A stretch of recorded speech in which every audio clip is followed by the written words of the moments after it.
News 18 लोकमतच्या या विशेष कार्यक्रमामध्ये तुमचं स्वागत। मी सिद्धार्थ गोदाम। आपल्याला माहित आहे राज्यामध्ये दुष्काळाची परिस्थिती आहे आणि त्यातल्या त्यात मराठवाड्यात भीषण दुष्काळाची परिस्थिती निर्माण झाली। आता नेमकं शेतकऱ्यांना काय हवं, शेतकऱ्यांना कशाची गरज आहे याविषयी याविषयी बोलण्यासाठी माझ्यासोबत म्हाळस जवळा या गावातील लोक आहेत। मी बीड जिल्ह्यामध्ये आहे। माझ्यासोबत सुभाष राऊत आहेत, हे माझे मित्र झालेत आता एवढ्यात। त्यांच्याकडून समजून घेऊया आणि इतर गावातली जी लोक आहेत त्यांनाही समजून घेऊया की नेमकं दुष्काळामध्ये शेतकऱ्यांना काय पाहिजे।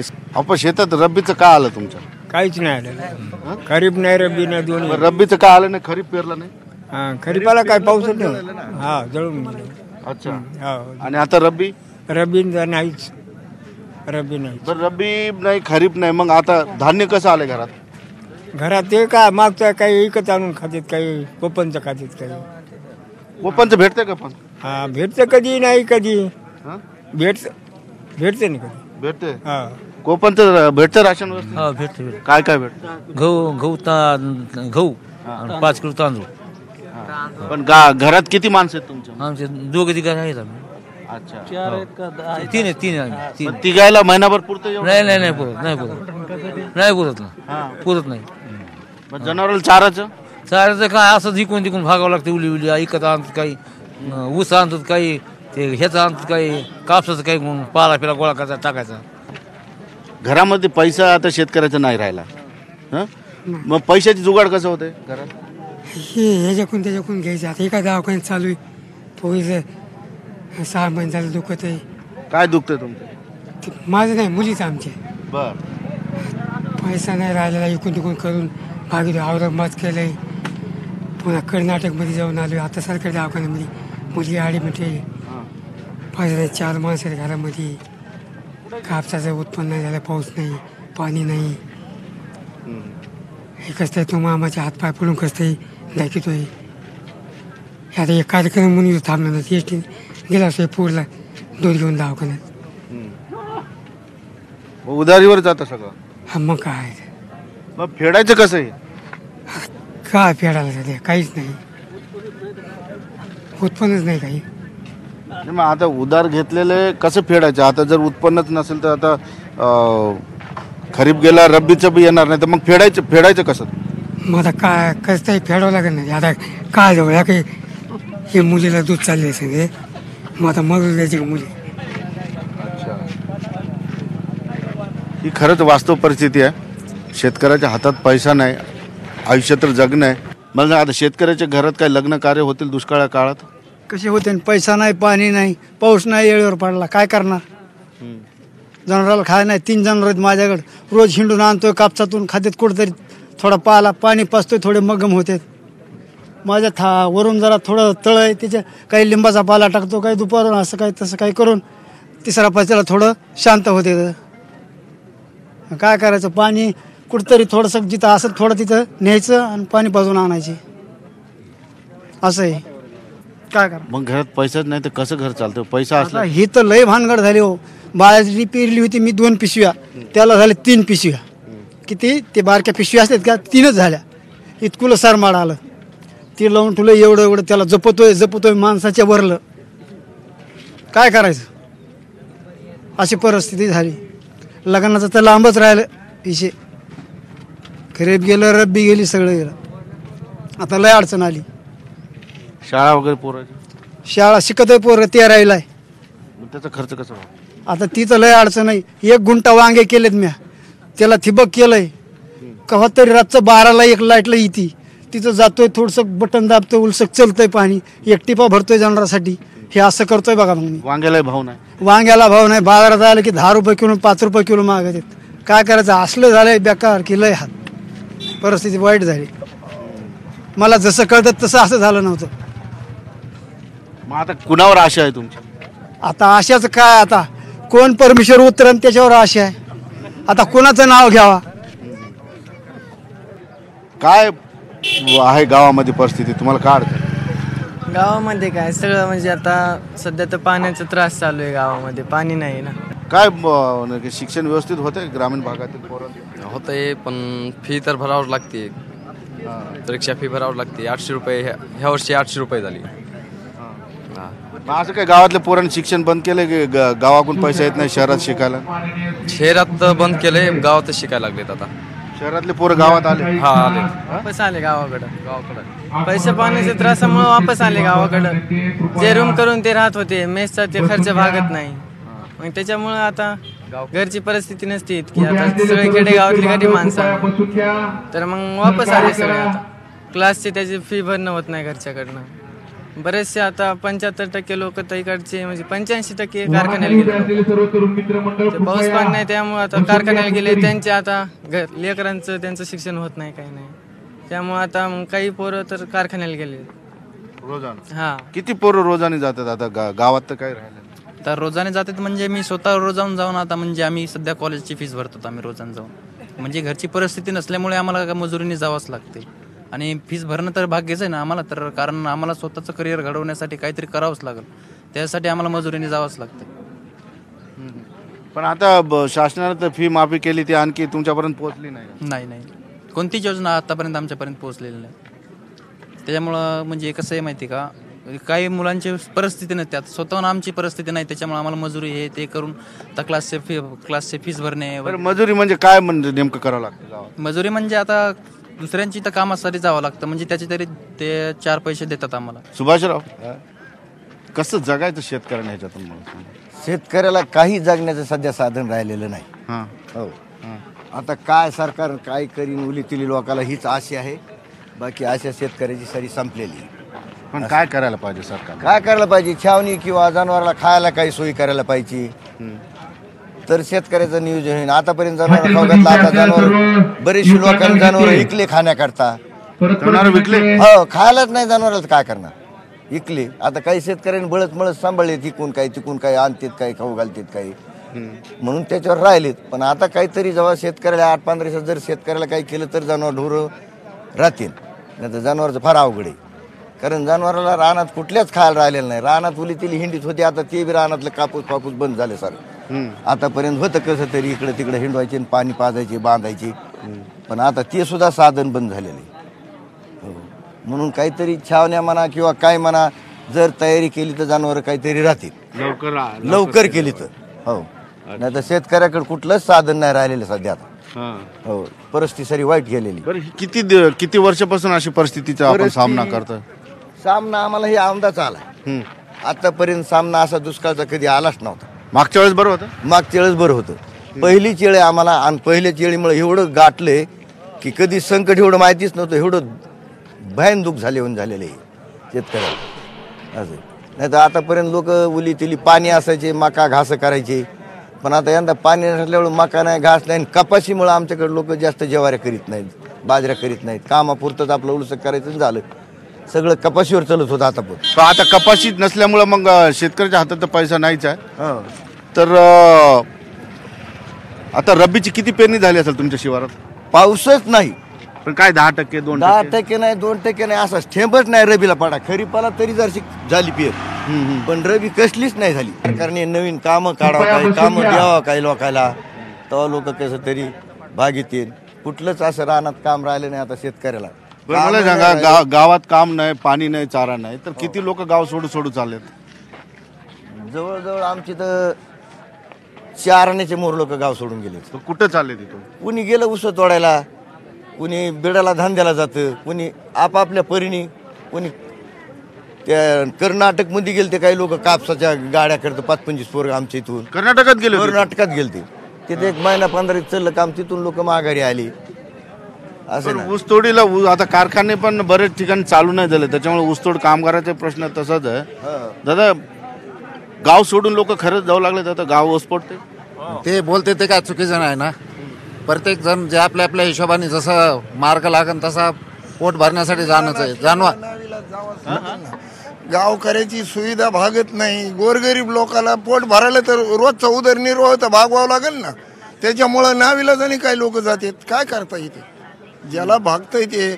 आता शासन नुसतं मंजुरी, हो मंजूर, तुमचं बोंडाळी मंजूर, तुमचे विमा मंजूर, तुमचं अनुदान मंजूर, कर्ज माफन काहीच नाही. हाती काहीच नाही हाती. शेतकऱ्यांनी काय करायचं? हातात नुसत्या घोषणा करायचं. काय की बिन पंचनाम्याचं तुमचं अनुदान मंजूर, ते पाऊस पडला की बिन अनुदानाचं बिन पंचनाम्याचं मंजूर, आणि हातात शेतकऱ्याचे काहीच नाही. ते शेतकऱ्यांनी काय करायचं? आज जनावर ढोर आहेत, लेकरं बाळे, दुखणे, काय म्हणून अडचण नाही शेतकऱ्याला. त्याच्यामुळे नाविलाजाने इतक्या परिस्थिती बिकट झाल्यात की भागू शकत नाही लोकांचे. बँकेचे सुद्धा हे यावर आहेत, काय सांगायचं. विमे गेल्या वर्षी जे भरलेले नाही आले अजून सुद्धा, नाही आलेच नाहीत ना, विमे भरलेले नाही आले. मग शेतकऱ्यांनी जीवन जगायचं कसं? लोकशाही असून लोकशाहीचा अर्थ राहिलेला नाही. इतकी परिस्थिती बेकाट आहे. लोकशाही म्हणायला लोकशाही, पण लोकांसाठी लोकांपर्यंत काहीही पोहोचत नाही.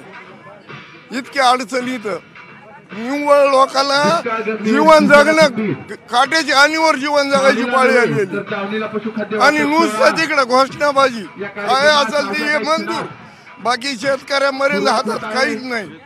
बाबा काय म्हणायचं तुम्हाला? हातात काही लागत नाही सरकारची मदत? मदत नाही तर कसं अहो पाणीच नाही ना, पाण्याची अडचण काय म्हणतात. काही अशी शेतकऱ्याला विचारच करायची ना. अहो झाडं लिंबून लावायला लावल्या, जाळायला पाणीच नाही. दीड एकरात 5 बोर झाले तर पाणीच नाही. 5 बोर काढले? 5 बोर काढले, पाणीच नाही. वावर तेवढंच दीड एकर. बरं, आता लगेच तुम्हाला काय मदत हातात पडली पाहिजे? काय आता काय देईन ते देईन सरकार. आता आपल्या हातात आहे का? जनावर आहेत ना, 2 बैल तर 1 गाय आहे, 1 घोर आहे मोठं, असं चालतं. मग कसं चारा कुठून आणतात? कसं चारा इकून तिकून हिंडीचं कापसाने खात नाही तर लय अवस्था बेकार आहे. काही काड्या कुड्या गोळा करून टाकतो, काड्या कुड्या काही आपलं आणून टाकतो, काय खात नाही तर गळून गेले जनावर. नसलं तर चला बघा. नाही, तुम्ही खरं सांगताय, आम्हाला विश्वास आहे त्याच्यावर. एकंदरीतच बघितलं आपण की परिस्थिती बिकट आहे. आपण समजून घेतोय ग्रामीण भागातील शेतकऱ्यांना दुष्काळाचा फटका कसा बसतोय. पिण्याच्या पाण्याचा प्रश्न असेल, जनावरांच्या चाराचा प्रश्न असेल, आणि शेतकऱ्यांच्या तरुण मुलांच्या रोजगाराचा प्रश्न असेल. हा भीषण परिस्थितीमध्ये आलेला आहे आणि मोठ्या प्रमाणात रोजगाराचा प्रश्न निर्माण झालेला आहे, पाण्याचा प्रश्न आहे. मी आता या सेगमेंटमध्ये खास करून तरुणांकडून समजून घेणार आहे की नेमक्या त्यांच्या काय समस्या आहेत या दुष्काळामुळे. काय म्हणशील? सर, आमची समस्या ही आहे की समस्त महाजन ट्रस्ट जे आहे, जेवढे पण खोलीकरणाचे कामं असेल ती समस्त महाजन ट्रस्ट गुजरातची ही या जिल्ह्यामध्ये येऊन सर्व काम करीत आहे. आणि त्या संस्थेच्या मार्फतच इथले जे दुष्काळाचे फक्त बोलशील, दुष्काळाचे काय अडचण आहे तर ते मशीन धारकाला त्यांच्या थ्रू पेमेंट येतं आणि ते पेमेंट द्यायला सुद्धा ते वेळ लावते. तर आमचं एक अशी सरकारकडे मागणी की ते स्थानिकांनाच प्राधान्य द्यावे त्या याच्यामध्ये. MRGS जी योजना आहे, MRGS जे रोजगार हमीची योजना आहे, त्याच्या निकष आणि अटी खूप किचकट आहे.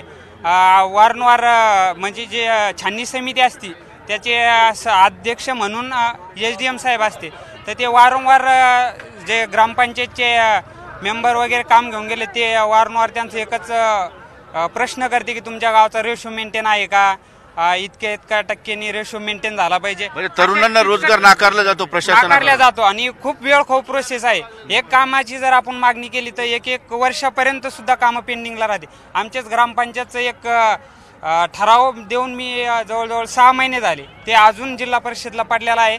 त्याच्याबद्दल कुठलीही माहिती आम्हाला भेटत नाही, जात नाही. प्रशासनाच्या वतीने रोजगारांसाठी जे आहे सरकारने अनेक योजना जाहीर केलेल्या आहेत रोजगाराच्या तरुणांच्या, मात्र त्या किचकट परिस्थितीमध्ये अडकल्यामुळे रोजगार मिळत नाही. काय म्हणतो? फार मोठा प्रश्न म्हणजे तरुणांना रोजगार नाही.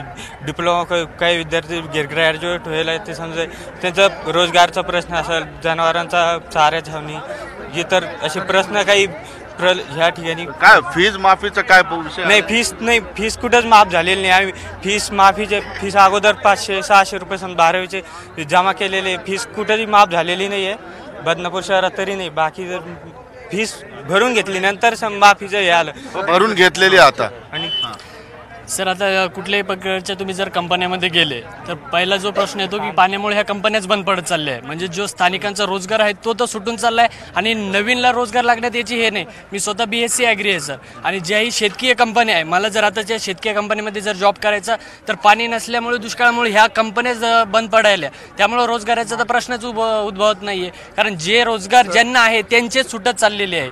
त्यामुळं नवीन तर काय तर ते जे जसे घरी आहे बस तेच घर राहण्याचं त्यांचं काम होऊ लागलं. आणि दुष्काळाची परिस्थिती कशी होती सर की दुष्काळ ज्यावेळेस पडला फक्त त्याची अंमलबजावणी होती आणि अंमलबजावणी झाली बी ती 50 एकर 100 एकर जे मोठमोठाले पैशावाले फक्त त्यांच्यासाठी होती. गरिबांपासून कुठलेही होत नाही. 1 एकर 10 गुंठे 20 गुंठेवाले याला कुठल्याही दुष्काळाची भरपाई मिळत नाही. त्याचं सातबाऱ्यावर सुद्धा नाव असून सुद्धा त्याला कुठल्याही प्रकारची मदत सुद्धा होत नाही. कारण कसं होतं कुठल्याही ज्या प्रकारची झाली तर 10 एकरवाल्यालाच नुकसान भरपाई मिळेल. कुठल्याही रोगाची कुठलीही माहिती आली समजा लाल्या रोगाचे पैसे लहान छोट्या शेतकऱ्यांकडे लक्ष दिलं जात नाही. काय सर आमची इथं रोजगार हमी योजना चालू आहे सर. त्याच्या आमच्या 500 लोक आहेत आमच्या गावातली. त्याच्यापैकी फक्त 10 ते 5 जणांनाच काम भेटतं. इतर जणांना कामाला जाऊन परत यावं लागतं. हे काय वनी विभागाकडून काम चालू आहे सर आमच्या इथं वनीकरणाचं. तर त्याच्यापैकी 500 लोक आहेत गावातून. फक्त 10 किंवा 5 जणच बोलवतात. बाकीचे सगळं घोटाळा चालू आहे सर. म्हणजे 10 लोक कामाला दाखवून जास्त लोक पैसे काढतात. 500 लोक कामाला आहे म्हणून पैसे दाखवतात सर. काम करून काय रोजगाराची कुठलीही कामं हा तुम्हाला बोलायचं होतं. काय म्हणणं आहे तुमचं? विम्याचा प्रश्न आहे माझ्यावाला. विमा ज्यावेळेस शासनाने विमा भरायला सुरुवात केली तर त्यावेळेस विमा हा ऑनलाईन भरासाठी 150 ते 200 रुपये प्रति खर्च आला. आणि आज शासनाने काय केलं की ज्यांनी ऑफलाईन विमा भरले का त्यांना पैसे दिले आणि ज्या लोकांनी ऑनलाईन भरला त्या लोकांना पैसे दिले नाही. मग असा का आमच्यावर अन्याय? एक तर ज्यावेळेस भरून घेतलं ना त्यावेळेस ऑनलाईन भरून घेतला 200 रुपये आमचे तिथे गेले आणि आता फक्त ऑफलाईन भरायला पैसे ज्यांनी ऑनलाईन भरायला का त्यांना पैसे नाही. सरकार म्हणतं बघू जिथं वेबसाईटवर गेलं ते म्हणते बघू तुमचं काय तरी कागद चुकीचा असेल काय चुकीचं असेल त्यावेळेस तर आक्षेप झालं. पिळवणूक चालली शेतकऱ्याची पैसे भेटणार सर. ऑनलाईनमुळे गोंधळ झाला. ऑनलाईनमुळे खूप काही गोंधळ झाला. 2000 आता माझं कर्ज आहे. माझं कर्ज असून मी कर्जमाफीत बसलेलो नाही तर मग काय करायचं? दुसरी बँक सुद्धा कर्ज देत नाही. ते म्हणजे तुम्ही बसलेलेच नाही का पात्र नाही. माझ्या सांगता एक शेतकरी मी तिने एका दिवशी कर्ज काढलं त्याचं माफ झालं माझं का नाही झालं? आणि आता हा माझ्याजवळ पावती असून सुद्धा मी रोज खेडा मारू आलो त्या बँकेत जाऊन आणि ऑनलाईनमध्ये जाऊन बघतो तर माझा ते म्हणतात तुम्ही ऑनलाईन भरलेला विमा आहे ती कोण जेव्हा कंपनी देईन तेव्हा. म्हणजे सगळ्यात जास्त कंपनी आमच्या शेतकऱ्यावर एक कुऱ्हाड घाली तर आमचा अन्याय करू राहिले. आमची लुबाडणूक झाली. आम्हाला त्याच वेळेस म्हणायचं असतं की तुम्ही ऑफलाईन विमा भरा. आम्ही ऑनलाईन भरला. आमचे 200-200 रुपये त्यावेळेस ऑनलाईन भरा म्हटले. अगोदर ऑनलाईन भरा ऑफलाईन भरला तर भेटतो. आता ऑफलाईन वेळेला भेटू राहिला ऑनलाईन वेळेला पेमेंट नाही भेटू राहिला. माझं म्हणणं आहे ज्यावेळेस कांदे 100 रुपये क्विंटल किलो विकते त्यावेळेस तुमच्या दिल्लीमध्ये सारं चॅनल चालू होते. आता रुपये किलो कोणी त्या कांद्याला खाईना. आम्ही ते पण बातम्या करतो. तर माझं म्हणणं एकच आहे त्या कांद्याला काहीतरी भाव द्या. लय उत्पन्न शेतकरी काढतो ना त्याचे फेकून द्यायची बारी येईल ते कांद्याची.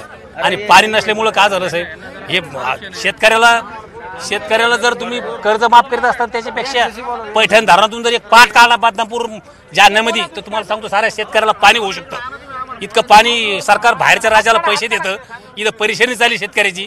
एवढं मोठं पाणी गंगाचं जेव्हा पाऊस राहील तेव्हा ते सारे पाणी वाया जातं. जर इकडून बदनापूरून जालन्याला पाट काढला तर ह्या बामंगावून इकडून मधून तर नाही जमत का. खाली 2 पाट 24 तास वाटेल आणि सारा डोंगर भाग येऊ काढायचा.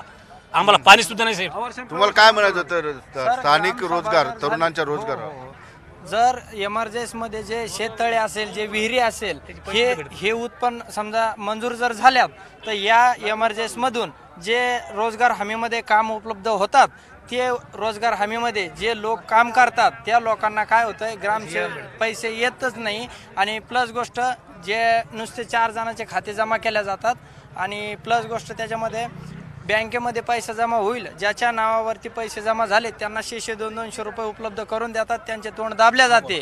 त्यानंतर ते जेवढा पैसा येतो शेततळ न करता तरुणांना रोजगार न मिळता ते पैसे तसेच उचलले जातात आणि खिशामध्ये टाकले जाते. शेततळही होत नाही आणि प्लस गोष्ट तरुणांना कामही मिळत. रोजगाराचं एक विशेष व्यक्ती या ठिकाणी थोडं मागं सारखं थोडं त्यांना धक्का लागतो. काय म्हणणं काय? ह्या ज्या सरकारनं BJP सरकारनं आणि मोदी सरकारनं ज्या आश्वासनाची जी खैरात केली दिव्यांगांना अपंगांना असं करू तसं करू, इतके टक्के राखीव देऊ तितके टक्के राखीव देऊ, पण मुळात कुठल्याही गोष्टीची अंमलबजावणी नाही. अपंगांना आज जे समजा सर्टिफिकेट काढण्यासाठी किंवा कुठल्याही योजनेचा लाभ घेण्यासाठी जर ज्यावेळेस आमचा दिव्यांग किंवा अपंग बांधव तिथे जातो त्यावेळेस कुठल्याही गोष्टीची पूर्तता त्यांच्याकडून होत नाही. तुमचं काय, तुम्ही शेतकरीच आहात, दुष्काळाच्या काय समस्या? दुष्काळाची समस्या हेच आहे की कुठल्याही गोष्टीची दुष्काळ जे निवारण समिती असते किंवा ज्या दुष्काळाविषयी ज्या उपाययोजना करायला पाहिजे शासनानं त्या कुठल्याही उपाययोजना केलेल्या नाही. आज पाण्याची इतकी भीषण परिस्थिती आहे पिण्याच्या पाण्याची की रात्र म्हणू नका दिवस म्हणू नका आयाबायांना आमच्यासारख्या लोकांना सुद्धा पाण्याचे ह्या दुष्काळाची इतक्या झळा सोसाव्या लागतात तरी बी ह्या शासनाकडून कुठल्याही गोष्टीची म्हणजे पूर्तता होत नाही. एकंदरीत काय बदनापूर तालुक्यात समान गंभीर दुष्काळ आहे, परंतु विमा कंपनीनं एका मंडळात 77,000 आणि एका मंडळात 35,000 एका हेक्टरला मदत दिली. ही वागणूक शासन विमा कंपनी करत आहे, याच्या विरोधात कुठेतरी न्याय मिळाला पाहिजे. हो, एकंदरीतच आपण बघितलं या ठिकाणी शेतकऱ्यांच्या समस्या ऐकून त्या कधी संपणार आहेत का हा मोठा प्रश्न आहे. कारण रोजगाराचा प्रश्न आहे, पिण्याच्या पाण्याचा प्रश्न आहे, विम्याची रक्कम अजून मिळालेली नाही आहे आणि नवीन पीक कर्ज मिळालेलं नाही आहे आणि गावात शेतात खरीप रब्बीची पेरणी नाही किंवा शेतात काहीच नाही. त्यामुळं शेतातले शेतमजूर आणि शेतकऱ्यांचे तरुण पोरं आता रोजगारासाठी भटकंती करायला लागलेत. ते जवळच्या शहरामध्ये गेलेत, मात्र शहरामध्येही पाणी टंचाई असल्यामुळं अनेक उद्योग व्यापार बंद झालेले आहेत.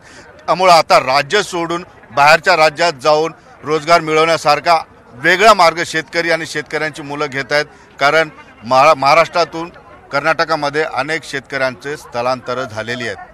ही तर अजून उन्हाळ्याची सुरुवात नाही, हिवाळा आहे. आता उन्हाळ्याची सुरुवातीच्या आधी जर व्यवस्थित उपाययोजना झाली नाही, शेतकऱ्यांनी आत्महत्या करू नये. वाईट मार्ग आहे तो, त्यांनी प्रश्न सुटत नाही. मात्र दुर्दैवाने मला असं म्हणावं लागेल की शेतकऱ्यांपर्यंत जर मदत पोहोचली नाही तर या आत्महत्यांचा आकडा वाढण्याची शक्यता आहे. आता वेळ झाली या कार्यक्रमामध्ये विशेष इथं थांबण्याची. पहा फक्त न्यूज 18 लोकमत.